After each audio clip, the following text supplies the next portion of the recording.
While at the Atlanta market, I ran into a colleague I worked with years ago.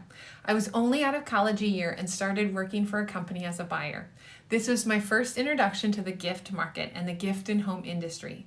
This former colleague and I reminisced about market times, where others are today, and how those times feel like a lifetime ago. We both have lived so much life since then, but it was fun to catch up and see where our paths had taken us. All this got me thinking, though, how much I truly love this industry, the people, the process, markets, and all the relationships I have built with vendors, reps, and retailers. Those early days were the start of something very special. When COVID hit in 2020 and I lost my sales job in this industry, I seriously considered leaving all that I had known and start in a different direction. Should I go back to school, change to a different industry and still do sales, or do something completely different? But I couldn't.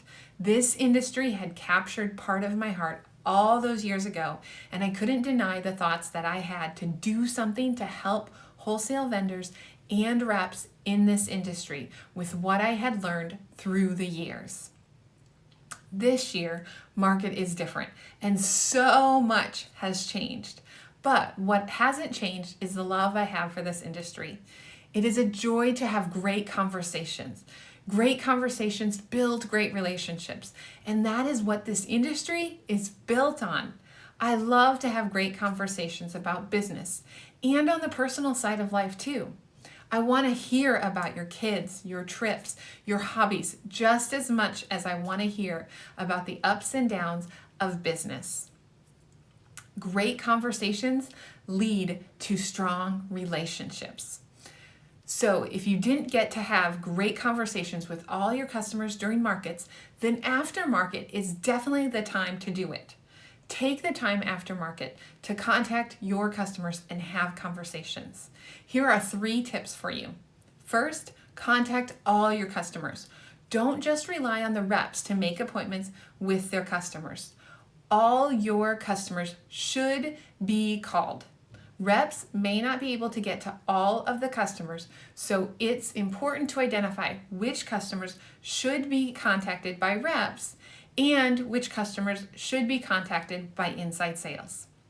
Second, take the time to build a relationship.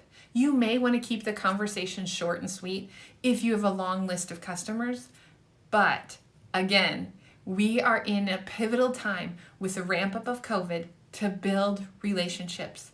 Take the time and ask not just how business is going, but how buyers are doing personally. And third, follow up.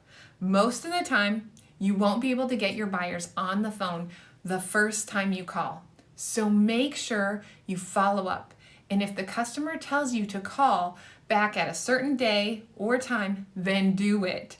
This will go a long way to build relationships and trust with your customers. To help you get started with contacting all your customers, we have a free guide for you.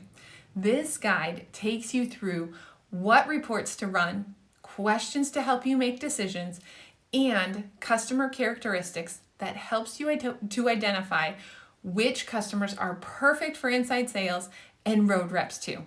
Get your free guide at brokenvesselsales.com.